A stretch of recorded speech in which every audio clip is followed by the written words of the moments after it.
Hello, everyone.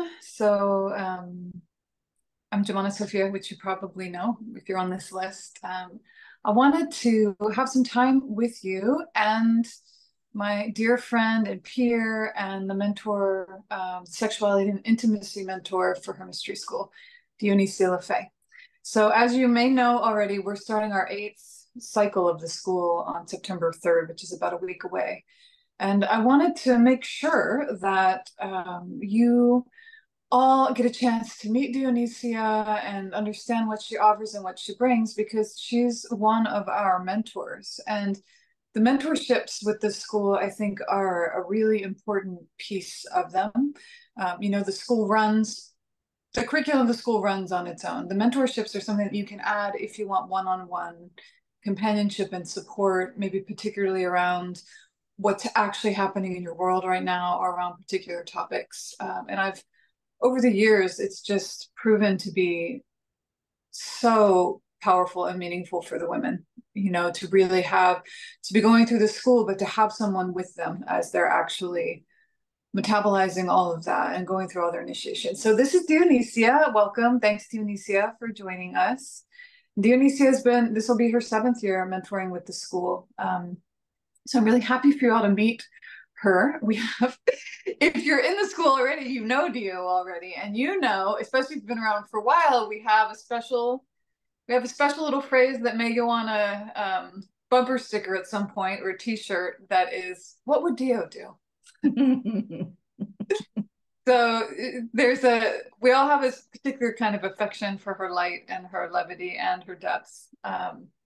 So we're gonna find out some of what would Dio do today. So yeah, will you say hi to everyone and just also maybe just start with letting them know what your mentorships are. I'm not sure, things have changed throughout the years, and so each year is a little different. So maybe you could let them know just what you're even offering this year. Mm-hmm. Yeah, thanks. And pleasure to be here. Thanks for having me. Ladies, I'm so happy to get to share this time with you and with Jumana. So my mentorships are all based around sexuality and intimacy. And that has had an evolution since I began with the school. And, I can share about that. But where things are right now, what's available to you is to have a private session with me each of the 9 months I'll be walking along with you through the curriculum of the school. And like Jumana mentioned, I've had many women tell me who had done a year or even 2 in the school without mentorship and then chose to add mentorship to their 2nd or 3rd year, that having the mentorship really took everything deeper for them and added a lot of value to what they were experiencing and how to, like you said, Jumana, metabolize all of what they're learning and integrating and moving through their beings. So that's first and foremost what's there is that 9-month really holding throughout the school year. And my focus and area of expertise is sexuality and intimacy, and that sort of covers everything from our own bodies and how we relate to our sexuality ourselves, how we share our sexuality with others. I have women in my clientele everywhere from single and haven't dated in 10 years to married a really long time and wanting to juice things up again, or rocky and not sure if the relationship is going to stay together or not. And in any one of those stages, we might be talking about sexuality and really what's moving in her for that, or the relationship itself or lack thereof and wanting relationship. So I would say that the mentorship is something that can be really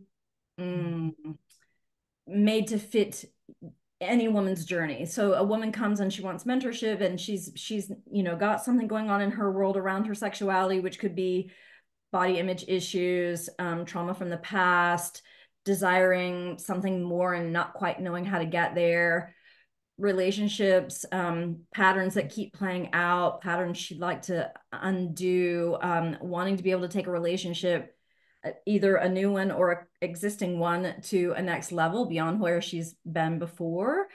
And all of that is infused with the deep feminine wisdom teachings of the school itself and, my toolbox. And and out of all of that, I'm so really a spiritual infusion into the realm of sexuality and intimacy. And in the mix of all of that, there's a lot of what would Dio do? um, and um, and how I would,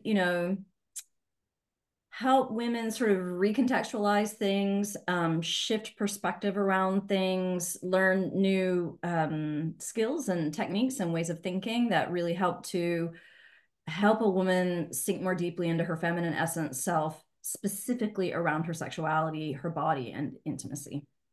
And then, of course, there are the Woman at Midlife programs and the couples mentorship. The Woman at Midlife program is exactly that. It's Jamila and me co-teaching that one around what happens to us when we hit perimenopause and menopause, and approaching that from a feminine wisdom perspective. And then the couples mentorship, that's such a wonderful place to get to have a woman get to bring her partner in on this journey with her, and get to illumine that for the partner. Like, here's this thing that I'm going through, and here's what I'm experiencing. And I'd love for you to understand that in me and what that's meaning for me, as well as bring the partner in on, how the teachings of the school can infuse relationship and really help build foundation and something wonderful for a depth of understanding of woman and what woman is inside of relationship. I love that. I love, with the couples mentorship, I love that. And this is a fairly new mentorship that Dio is offering. And what I've heard, I've reached out to men at different times, and what I've kind of heard across the board is that they're overwhelmed if they actually come in contact with the content of the school. Yeah. But when they are able to be in relationship to their woman as she moves through the school, it changes everything. That's basically where we kind of sit. And so I love that there could be this place where women who are going through the school or have been through the school and want to feel their partner with them can actually have that even more consciously and more in a more articulate way. Like, yes, this is what we're doing, and this is what's emerging in me. And what I hear from partners of women in the school is that it's they really want that, but it's hard to get it. It needs a little holding, I think. Yeah. Yeah. Yeah, and it's interesting. Yeah.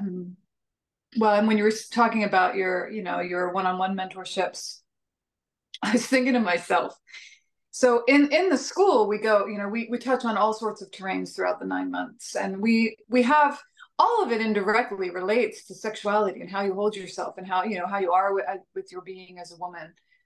There's only a little bit in there that's more kind of explicitly about the female sexual current. And what I've noticed throughout the school forever is that as soon as we open up in that moment to start talking about sex and sexuality, it's just like the conversation could go on forever. It's like there's such a need, there's such a thirst, but inside of this context, there's women aren't really being met by all the different conversations happening in the overculture about sexuality. So I feel like, this that you're offering to bring focus to this place that it has so much potential for joy and often has so much pain and confusion. And I mean, it's all the things because it's so potent. I love that it's available for the women because I feel like, I feel like when we get to talking about it, I'm like, oh wow, we could just have a whole 9-month school on this, and it's just very Right. alive. It's very alive for the women. Yeah, yeah. Yeah, I think so too. And I think you said it really beautifully, the way it's being treated and spoken about in the overculture, just it doesn't meet us in depth, and it doesn't meet us in all of the nuance of that terrain. And so we might find a little bit of something over here if we listen to that, or a little something over there if we read that book, but to have a holistic approach to all of it, and an approach that, like one of the things that I'm bringing to women who are working with me is that I want to know that woman, and I want to know her feelings and her body and her experience and her, rather than trying to fit any woman into a template of some kind, or a box that says, well, this is what woman's sexuality is, and this is what it would be like if we were, calling it feminine essence or calling it feminine wisdom. Rather than that, more what I'm interested in is all of the nuance of how it can move so differently in each one of us. So there is a universality in it for sure. And the school touches that, and the way that I teach touches that within the context of the school. And also, there's a tremendous amount of variety and uniqueness in it. And so that's sort of one of the things that's really important to me when I'm talking to a woman in sessions or groups, that we're talking about something that's super personal and super individual. And I think that's really important for women to know that they can come and be held and met in that way. Right, because then it becomes really like they are actually encountering their own mystery. They're actually encountering what it truly is for them. I've talked about this in different, I talk about it a lot actually, how, particularly around sexuality in the overculture, there's just a pendulum swinging. And it goes between, kind of very rigorously controlled or moralized, to the other side where it's reckless, to the other side where it's kind of dampened down, to the other side where it's, where all of a sudden now we're supposed to expose ourselves and be sexy all the time. It's like, I just, in my own world, there, in a way, I think it's just because the nature of it is that there can be no external projection onto what it is.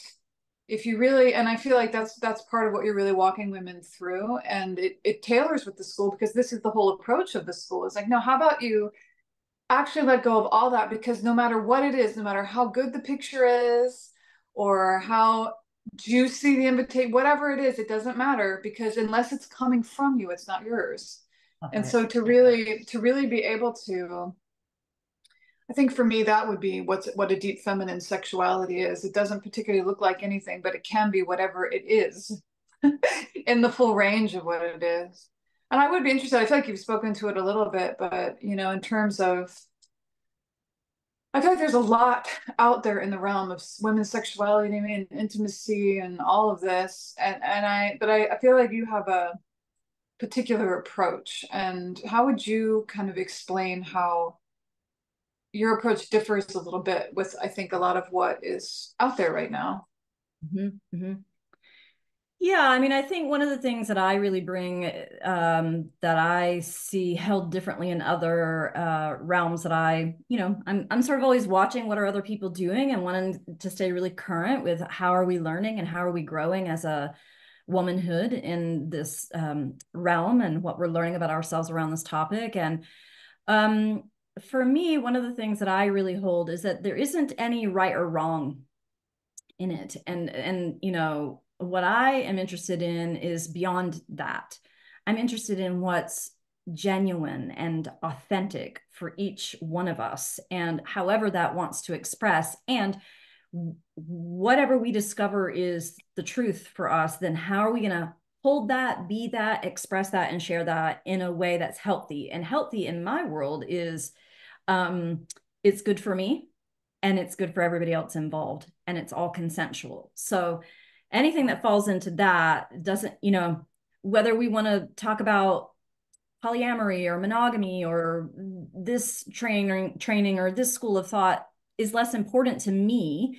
What's more important is what is the actual truth? And so some of the ways that I like to help women really land in that for themselves is definitely a lot of practices, using practices from the school, the garden from paradise. Oh my gosh, I go there with so many women and really tend that garden, tending the sacred bowl, really coming down into our bodies. That's one of the things that I think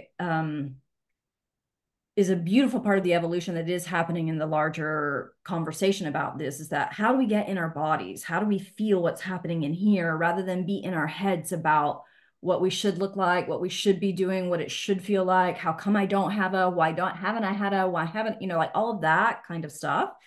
How do we come down into the body? And so for me and working with women around that, what's happening when you're down in your pelvic bowl? What's happening for you that is exciting or frightening or confusing, or and to stay with that current and be with the totality of all of what can come forward around sexuality for us is one of the things that I feel like I really bring to my teaching and work with women that is can be unusual in other parts of the world. And along with that, I really do lean into teachings around polarity, like feminine essence self and masculine essence self. And there have been others, before me for sure, who really hold that as a body of teaching. And then it kind of got along the way, it's had, some attack on it and sort of poo-pooed and like that's not really a thing. And we're all masculine and we're all feminine. There's truth in that too. But for me, I think that desire and attraction happen between two things that are drawn to each other. And there are ways that we can be the thing that will draw our complement to us, and there are ways that we can repel it. And I think for us, a lot as women, we are repelling it and not knowing it.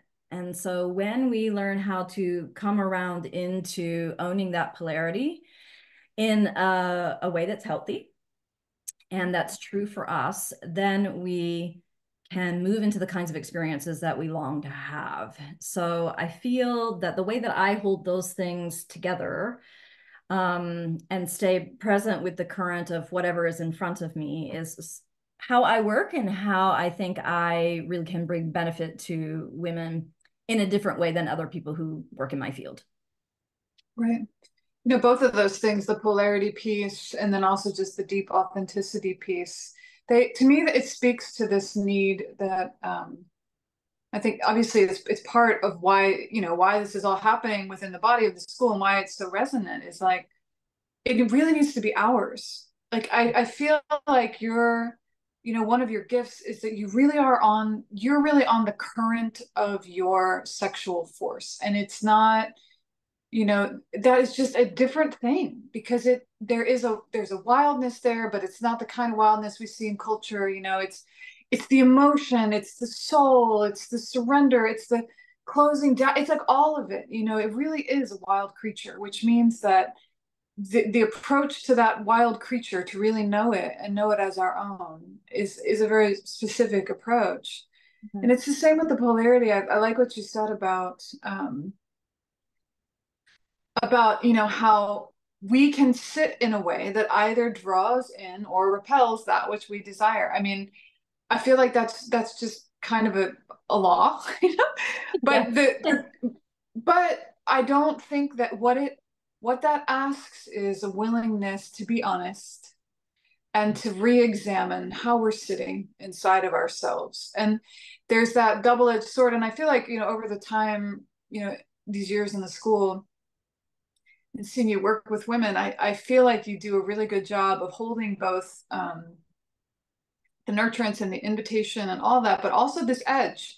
I feel like of like, okay, yeah, but be honest, what's really true, and I think that's really crucial for us, especially in relationship to sexuality, intimacy, and being with another and receiving our desires is like, okay, yeah, but can I get really honest about the one place where I actually have the most power or the only power is like, and what's happening here? And to really realize that, yeah, you can change that actually pretty easily and it actually feels good.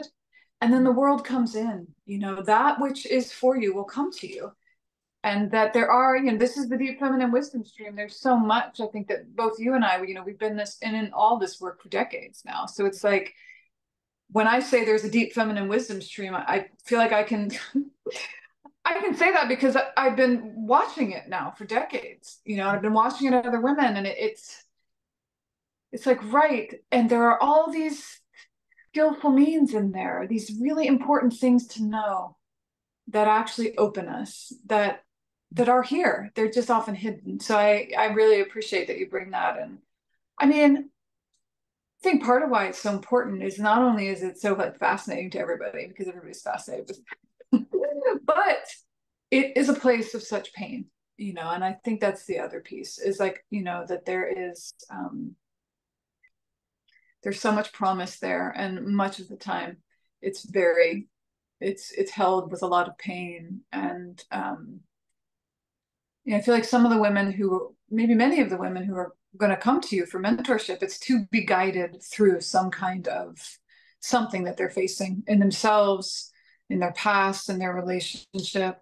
Um, could you speak a little bit? I mean, you spoke about, different relationships people in, for women who are maybe coming from a past of sexual trauma or, um, you know, real hardship in that way that I know sometimes can seem like, how am I ever going to recover from this? How am I going to come back to my wholeness? Could you speak to how a woman might be served? Mm-hmm. Yeah.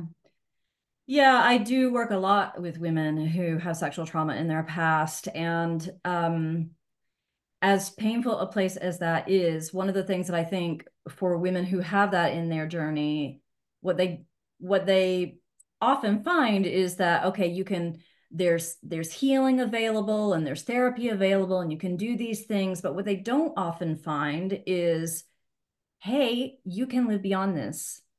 There is life beyond being identified with your sexual trauma. And I know that from my own personal story and have often had women reflect to me that they never would have guessed I had that in my background, but I do. So I had uh, uh, many years in my childhood where I was dealing with a stepfather who should never have been allowed around a little girl. And then when I hit my early 20s and became sexually active, I recognized that people around me had a lot of fun having sex and a lot of great time having all these lovers, but that was not my experience. It was not so much fun for me, and I wasn't really having all of that great of a time. But I didn't totally know why. I knew something was wrong, but I didn't really get it. And then, my path revealed itself to me. So one thing led to another, where I became aware of like, okay, here's what I'm dealing with. What am I going to do about that? And then that led to shamanic soul retrieval, and that led to tantra, and so it became like that for me. And the thing that I most wanted when I stepped onto the path was, well, for one thing, I had always, ever since I was a very young girl, had a need to be where God was. So I grew up Southern Baptist. I grew up in South Alabama. That is not a religious path that is appealing to me in any kind of way right now or for many years of my life. But in that era of my life, I wanted to be at church. And now looking back on it, I know that that's because I knew I needed to be where God was. And that was the only available source of it in my life at that time. So I had that need combined with, wait a minute, why is it so much fun for everybody else, but it's not fun for me? I want the fun and the pleasure too. So I set out to find out, how do I get that? And that just led me through all of the places it has led me. And so often when I'm working with women who have something like that in their background, one of the things that I really hope to help them see is like, healing is a journey, it is a process, and it is a path, but it doesn't stay the same all along. We're not meant to like churn and recycle all of the story of it and the pain of it. We're meant to move through that. And there are ways to move through that. And you can indeed live beyond it. So, this is, I think, one of the gifts that I bring that can be revolutionary, is the word that comes to mind for me in the realm of healing from sexual trauma, because like I said, so many other options don't seem to ever take a woman out of there. Right. It's just like how to cope and how to deal, and that from my perspective is one part of the journey out, but it's not the totality. There's more beyond that, and Right. that we can actually recover from all of that and come into our pleasure body and the wild creature that we are and own the power of our sexuality and the pleasure of it. Right. Yeah, I feel like one of the things that's absolutely true is that unless, particularly around this, I think that you have walked it and come to where you are now, that in itself is a transmission. If only you sat in a room and said that and stayed in that, that would be that would be something significant in and of itself, because with that, I think one of the deepest betrayals and one of the deepest pains is the feeling that you can't ever be like, nobody gets to put that back together again. Like something was taken from you that will never, that can, it was taken, it's gone, and you can, however you cope with it, come to understand it, whatever. But that real, and that to me is the full redemption of an experience like that. And to be able to say, and which I believe, and I've seen in you, I've seen in other women that I know who just, it's not that, it has shaped them, but not necessarily in a bad way, and to get to a place where it's like, sure, it shaped me. And look what I've become, because of that thing.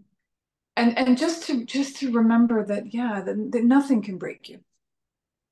Yeah, absolutely. And Nothing. in working with women around this, the thing that I hear universally that those of us who have this kind of a past often feel is that what was taken from us was our innocence.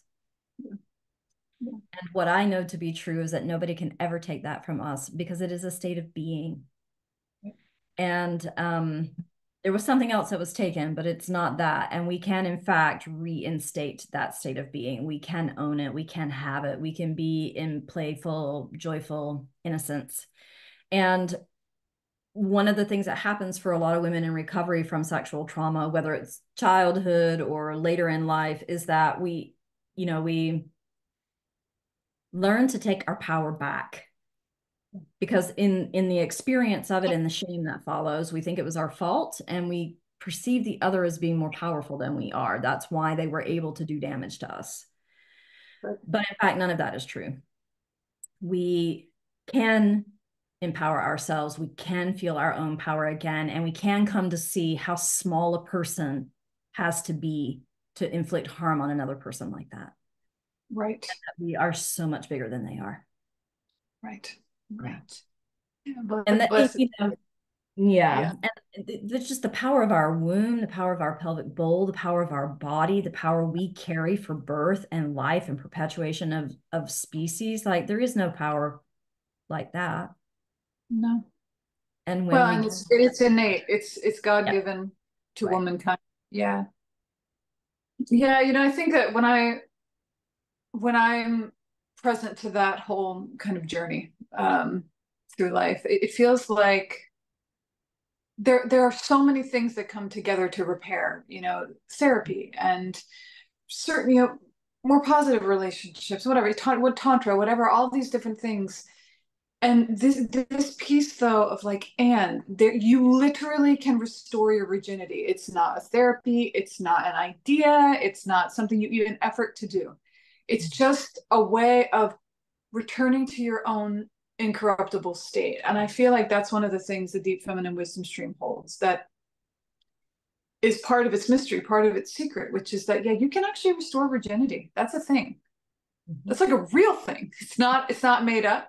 And there is a way to do that and to come back to maidenhood, to where you are one unto yourself again, and to move from there then. And yeah.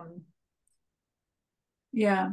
Yeah, And and then when we yeah. claim ourselves as one unto ourselves, then our whole relationship to sexuality changes. Right. How we relate to our own sexuality, how we relate to being a lover with somebody else, it changes in a Right. really, really good way, in an empowered, powerful way.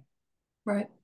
And it's not to say that, every woman that I work with is dealing with sexual trauma. That's not true. A lot of women what's true for them is that maybe it was sort of like their first sexual experiences were just fumbly. And then they kind of fell into a relationship or chose a relationship where it's kind of or they don't really understand themselves, all of the mechanics of their bodies and the power of bringing, for example, their breath to their bodies, and all of the ways that we can expand into greater pleasure is just not commonly known. We're not taught it.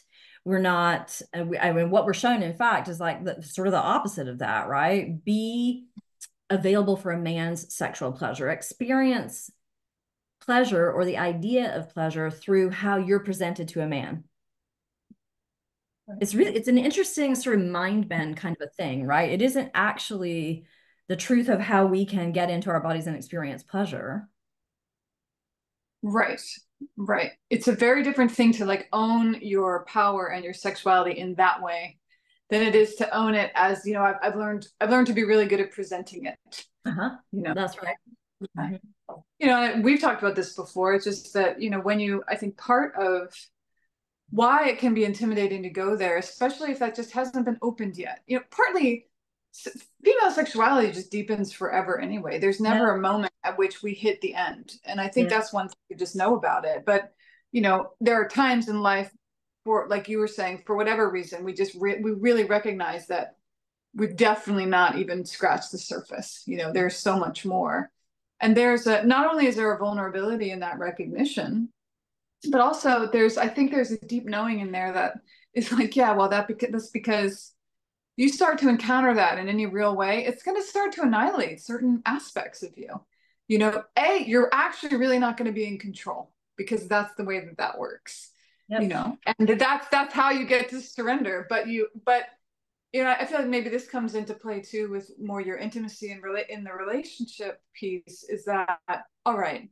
Once you've really come to know and hold this and have this as your own, what is necessary? What are the requirements then of sharing that in a good way with another? And they're not, we're kind of like way outside conversation. It's really like, no, what's going to be required to be able to open in a way where you can lose control, right? Where you're not going to be stranded, after that experience. I mean, I just feel like there's such a body of knowledge about female sexuality that relates to the soul of the way female sexuality moves. It's very different from even sex positivity and all these other things. I'm Yes. sure it's all what it is, but none of it.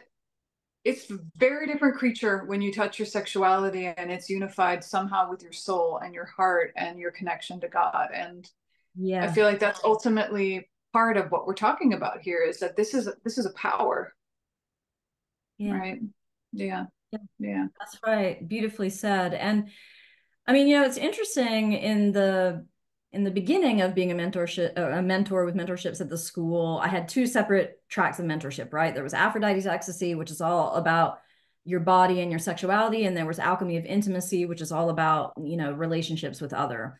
And often when I was talking about women who would be like, well, what one should I choose?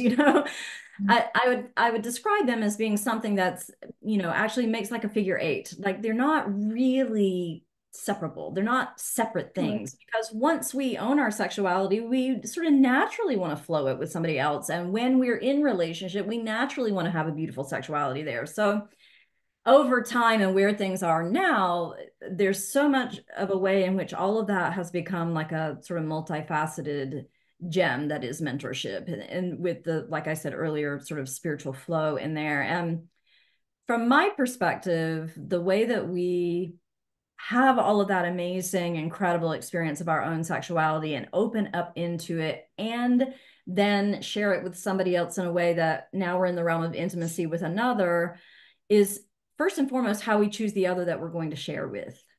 And I Right. think this is the place where women often get caught up with themselves, is like, especially if they have a big libido and they have a really big desire, or they've got this relationship and it's confusing because it's good in some ways and not so much in others. And then, or they have a past littered with relationships that were not quite right. And now they're in this one and it's not quite right either, but the sex just could be so good, right? So there are all these kinds of ways that we almost talk ourselves into moving towards intimacy with another where we're not actually going to be held afterwards. Right. And to be held well afterwards, we have to establish that beforehand. And so Right. Right. when we're talking about intimacy with another, there's this whole thing that needs to happen before the sex happens and while the sex is happening. And then there's the afterglow, right? So a lot of what I'm doing with women around that is, well, how to establish that beforehand. Here's what Right. I know I need. Here's what would make me feel held and feel safe. And the things that I most frequently see women come up against with that is number one, they don't actually know what their needs are. And if you don't know what they are, you can't express them. So we're going to work on how do you identify what your needs are? And number two, then they don't know how to communicate them in a good way. And this is especially true if the lover or the other is a man. Um, these kinds of principles apply with same-sex relationships too, with a bit of a differentiation.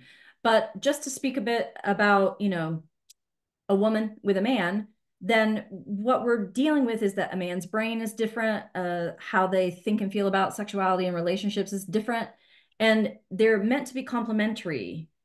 So we're not trying to get him to think how we do or be how we are, but more to meet us, to bring himself to us and contain us, hold us. Right. So that containment piece is so huge for us as women, and how we build that into relating and being intimate with another is crucial to our having an experience that is healthy for us and provides for our happiness. Right. Because to have an incredible, amazing sexual experience that's so juicy and so yummy and so out of this world and so amazing, and then he disappears. Yeah.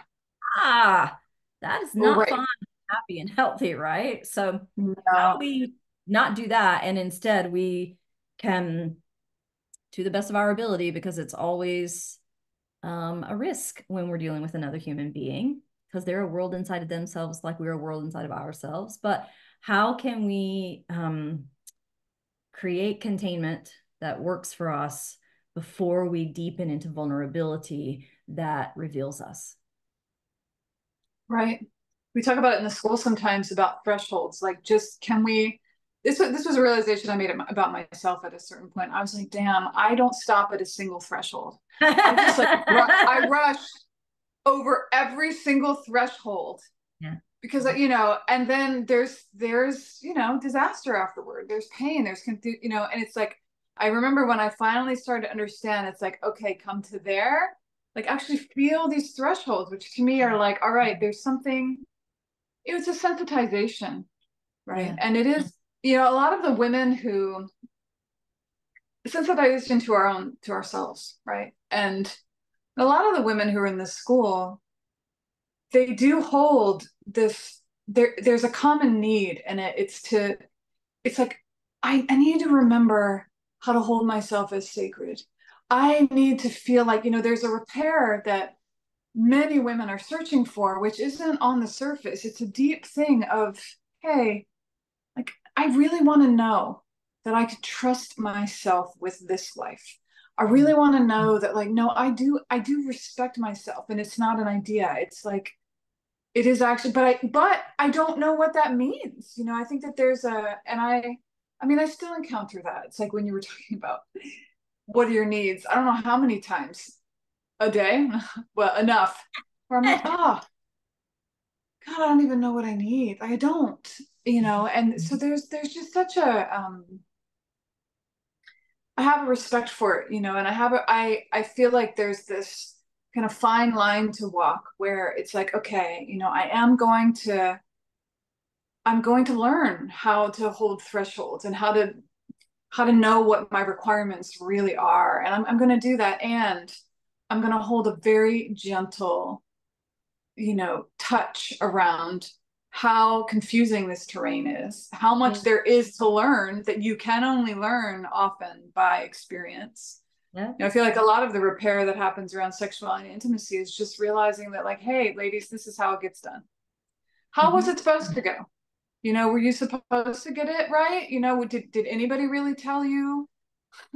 Are you somehow not orphaned like the rest of us were in terms of like Right. zero real context around it? Mhm. And so I think that there's a lot, working through the school, working with you as a mentor, I think it's an opportunity to say, like, hey, not only is it going to get better and am I going to get more cultivated around this, but I'm also going to realize that, like, I never did anything wrong. Like, Yeah. this is my learning. And now I take a moment here to harvest all that learning and honor it and become more of the woman I was meant to be, rather than, I think that, sure, with serial relationships and relationship patterns and intimacy patterns and all the betrayals, all the things that happen, it's really easy to get to a certain point where you're just like, oh, you know, I just didn't Totally. get that one right. I didn't get that one right this time around, and just to kind of give up and not to understand that this is how it's done. Yeah, This is that's how we right. do it. That's Yeah. right. And it's interesting in couples who've been together for a very long time, especially if they came together when they were young. I often hear them say that it's been like being in relationship with five different people over time Right. because they've been able to hold the nuance of each other changing and becoming the next version of themselves. So I think for some of us, we do that in serial relationships. We have five different relationships with five different people, and that was our learning lessons and how we grew. And for others, they do it within the same relationship, but it's the same process. That person's got is going to Right. keep becoming another person, and we got to keep adjusting to that and moving with that and allowing the space for that growth to happen there. And the other thing I really think is that all of what we're talking about and the evolution, I think, that's happening in sexuality and intimacy, the realm of sexuality and intimacy on the planet is a couple of things. Number one, we want more out of our relationships now than people in the past did. Our parents or grandparents, they wanted financial security and a home to raise the children in. They wanted to grow a family together, right? And we might want those things now too, but we also want emotional intimacy. We want somebody to know our internal world and let us know theirs. So we want depth. We want exploration. We want to know all of the nuance of sexuality and what it can be. Like those are new big things that are almost like looking to our relationships to bring some of God in. Mhm. Whereas all of that would have been with the church or our spiritual groups or whatever before, right? So now we have this whole new set of wants that come to relationship and romance and sexuality. And I think we can develop that and we can have that, but it's important, like you said, to realize that, this is the learning ground. This is how we're going to learn that. This is how we're going to develop that. And I think that that's an evolutionary process that's happening in humanity right now in the bigger context of all of what's happening in our world, right? So there's a certain kind of way in which we could put a lot of pressure on ourselves about all of that, or really, beat ourselves up about having not gotten it right yet or whatever, right? And yeah, like you're suggesting, if we can actually look at it and go, wait a minute, this was right. This was how I learn. This is how I grow. And this is how I be at the forefront of evolution as a Right. woman who is standing for the truth of womankind to come rise up and out of all of what has been in this world into greater fruition. Right. Yeah, it's like you and I have talked about this, and it's something that comes up in the school actually quite a bit, is that a lot of us, and no one talks about this in the overculture, like we touch God in sexuality. There's Yeah. no other way to talk about it. It's not even this concept that like, no, wait, God and sex aren't separate, whatever. It's not even like that. It's unbidden, like when I was young, that was happening to me a lot. And I feel like you've shared with me some of that for you too. And I just had to go figure out what the fuck was going on. I'm sorry, but it's like, it was like, wait, nobody's talking about this. It's undeniable. What is this? And so I think that there is, right, that thing of like wanting more. It's not even a personality thing. It's like, whoa, I can either feel that there's more, or I've actually touched that there's more, and now there's no going back. Yeah. And now there's a level of worship there, and Yes. a way in which, kind of in our relationships, we can re-sanctify the world. I think there is a real repair wanted around the sacred in general, and to be able to weave that in with sexuality is huge, especially because it's so close. It's so close to home. Yeah.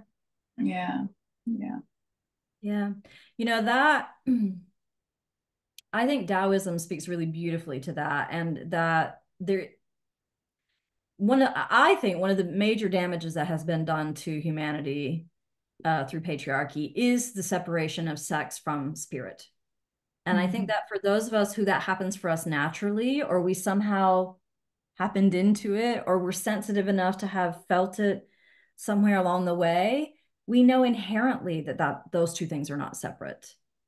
Right. And I think that there is a major way in which the weaving of those things is happening in the soul of the world. And I think that the overculture only, they can't even really touch that yet. There, Yeah. David Data comes to mind because he was so revolutionary as a teacher, and also he was controversial a lot.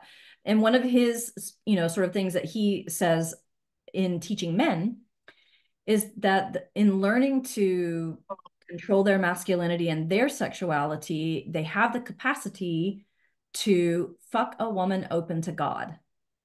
Now, him saying that like that was really triggering for a lot of women. And I understand why that is. But I also know that he's onto something. That when a man can stay in presence with us Yeah. and we allow ourselves to receive him deeply, then God is available there. Yeah. And I think for us as women, when we're sort of working some of those things out in ourselves, we want to learn to cultivate the space where that's possible. Right. Yeah. Right. Because there are ways to become, I mean, for me, it's this, and I think it goes back to what you were saying at the beginning about the mentorships, where it's so much about what we're cultivating, that it even in relationships, sure, there's all the things and there's the ways to make it work, and those are important, but it has to start with this place of I will make myself worthy of that. Like not like I will make myself able to receive someone that deeply. Because if you're, and I will be something that is amazing to enter. Mhm. I will be present in this body so that there's someone here to greet Yeah. whoever might enter this body. Yeah. There's a and to really find a place where we can be in love with that kind of discipline, like that kind of sovereignty that isn't entitled. Like we're not entitled to anything really, and that pushes everything away. But if we cultivate deep feminine potency and presence, then all of a sudden we are actually available for these things, for these deeper experiences. Yeah. That's right. And I think one of the things that happens for us when we do that and we do cultivate ourselves to a higher, sort of level is that then anything that doesn't meet us there is no longer desirable. Right. And so we kind of get to this place where we have to say to ourselves, well, now what, right? So how do I um, find something that's desirable from this place, right? And I think sometimes women shy away from cultivating ourselves all the way to that because we know that it might mean something's going to drop away, something that doesn't match that place, something that can't really meet us in that place has to drop away. Or rise up with us. It's Or kind of rise up like it's with a us. catch And 22. Like that right. And that right, goes back around to that thing we were saying about when another human being is involved, we're not in control of what's going to happen over there, right? right. All we can do is be aware of what invitation we're offering, Correct. That's right. and stand in that. I have a lot of respect for our journey as women, as sexual beings, especially in all the ways that it's there's such a push pull, and really in its most central place, it's just mine belongs to you, yours belongs to there's such an intimacy. I feel like there's a there's a kind of privacy and an intimacy and a real like a tenderness that is the sacred of it, that it could be like it's ours, and it's right. I feel like we're probably getting close to time, so because we're talking about We go sex, we on could and just talk on. about it forever. Is there anything that you want to anything just anything else you would like to share with everyone or just make note of? Well, let's see. One thing that comes to mind is the wonderful addition of Hunter Reynolds, is Reynolds, yes, Oh, yeah. to Yes. Yes.